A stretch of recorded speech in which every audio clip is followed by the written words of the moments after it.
Oh man, why am I doing this? It can't be normal.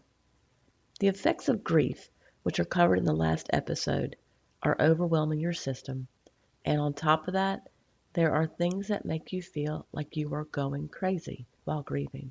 Today we're going to talk about what some of those things are and what will help. Hey friend, welcome to the Grief to Great Day podcast. Do you feel like you're going crazy? Is the shower the only place for you to really cry? Are you surrounded by people, but you still feel all alone? Do you want to be the you were before your loved one died, but you have no idea how to get there? I'm Steph Cabanis, Southern by choice, wife, turtle triathlete, Jesus follower, and fellow traveler in the journey of grief. I too struggled to breathe, questioned God and my faith, and thought I would never be happy again. But God took my brokenness and He turned it into a breakthrough. So if you're ready to understand how to navigate grief, lean into your faith and take just one step towards healing, then bring your ugly cry, get into a comfortable place, even if that's your bed right now, and let the healing begin. Girl, there's hope for your future. Come on back in the house and get to that couch. My voice has improved, and my husband and I are thankful that we are pretty much over COVID. Another week has gone by, and that means you are 7 more days away from the moment you lost the one you love. You know, there are times when it's going to seem like it was yesterday, no matter how long it's been. And then sometimes it feels like another lifetime ago. Last week we talked about the physical effects of grief on the body. And I hope that from that podcast episode you understand that grief is not just an emotional reaction to death. It is far more complicated. We also started moving along the grief journey, and today we'll talk about feeling like you're going crazy. It's one of the initial reactions, but it doesn't go away quickly. Please hear me when I tell you that feeling like you're going crazy does not mean you're going crazy. And I use that word because it is the word people use. It's the word I used, and it's the word I used when I created the online grief support program. There's just no teasing all those emotions apart during grief. So it is the catch-all for a painful overwhelm that makes you question your sanity. Jeff asked what it felt like back then, and it was hard to describe. But what I told him was that I felt I was being introduced to a place I never knew existed. I, for the first time in my life, understood that there was a fine line between being sane and falling into this dark abyss. It was visceral, and that feeling is why I created a non-negotiable for myself. I made myself take a shower every day, no matter how long it took to complete the task. Some days it was all day until I got into the shower. That feeling of standing on the edge of a dark hole made me go to a grief group when I'm really not comfortable in large groups. So I want us to go through some of the things that might be happening to you right now to make you feel that way and talk about how to make you feel less crazy. All right, so let me know if you're dealing with any of these things. Do you still hear them talking in the house? Do you pick up the phone and call them like you used to? Or do you still expect them to walk through the door at any minute and you catch yourself talking to them as if they were there? All of those things are normal, but they are confusing and not usually something we want to share with others. However, I promise if anyone has gone through a loss and the grief process, they totally get it. Something else that's going to make you feel weak or like you're going crazy are the amount of tears. You expect tears with grief, but good gosh, I never expected to cry rivers of them. I thought I would have to run out at some point, but they just kept coming. Years back, I used to think that crying was a sign of weakness, and I did my best for the first 30 plus years of my life not to cry, even watching the chick flicks or the emotional movies. But when Monica died, I think I made up for all those years. I cried more than I didn't, and I cried every day for almost 2 years. I cried in the house, in the shower, which by the way is an awesome place for the ugly cry. I cried in the car, hand over mouth, and at restaurants when I ate out with friends. I was dealing with something so much bigger than me that I no longer cared where I cried or who saw me. Girl, that's freeing.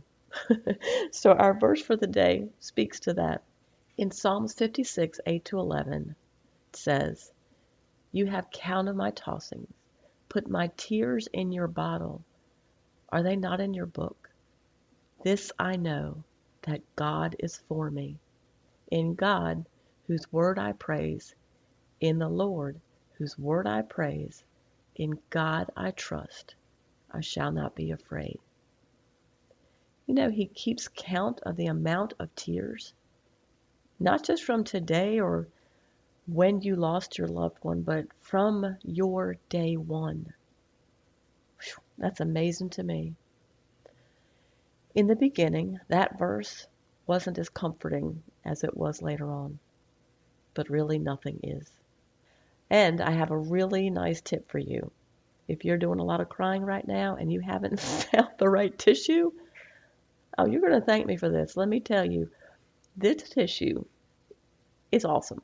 It doesn't leave those white specks on your face. It's soft for repeated use, but it's strong, so it's not going to fall apart. It, my friend, is Viva paper towel. My previous pastor gave me a sheet as I sat on her couch crying, and it made me smile because I had the answer to something. It was a little win. And here's another thing that's going to make you think you're a little crazy. You know, you've been praying for the day you don't cry. You've looked forward to that milestone in your healing, and after a year, I'm talking about my timeline, you start thinking it's never going to happen and that you are doomed to a life full of unwanted tears. Yeah, I really did think that. Then, when you finally have a day that you don't cry, or God forbid you actually laugh for the first time, whew, well, you end up crying because you didn't cry. And then you feel like you're leaving your person behind, like you're forgetting them. We're going to cover the guilt and irony and all that in a future episode. But for you to combat the "am I going crazy" feeling, it's important for you to understand the grief process better. And you can do that through this podcast or a grief group or just talking with a coach or a counselor. If you understand what you're walking through, you'll be reminded that you aren't alone, and you'll have support in whatever form works for you to take the necessary steps to heal. Monica spent the last 12 days of her life in our local hospice house. And as a side note, if you have ever dealt with hospice, you know how amazing the service, the people, and the support are. Anyway, about 5 days into being there, our friend Trish, who's a nurse, sat with me and said, "I need to tell you what's going to happen at the end, so you'll be prepared." I felt like a hollow vessel. I was tired, I was worn out, and a part of me wanted nothing to do with that information. But the other part of me knew it would help me be prepared. Trish told me about some of the physical changes to look for, including that gut-wrenching gurgle, or what they call the death rattle. I thought I was going to throw up. And for a moment, I was mad at her for telling me. But Monica did make those sounds, and had I not known what it meant, I would have absolutely freaked out. It's the same for your grief process. There are things I share that you may not want to hear, but it's going to help you be prepared, and it will help you heal. And let the tears flow. It's healthy and it's healing. And remember that Jesus wept too. Don't bottle them up to make others feel more comfortable. Real friends don't care. All right, so your journey works for today, or your work that you need to do for your journey are: number 1, go buy you some Viva paper towel. Seriously, it's awesome. Number 2, oh, but you got to get the right kind. You got to get the original kind, the soft kind. All right, number 2, meditate on that verse of the day. Be reminded that God loves you, that He cares about your pain. So yes, pray, read, and rise. And number 3, email me. The email link is below. One word to describe your day today. So go buy some Viva, meditate on the verse of the day, and email me one word to describe your day today.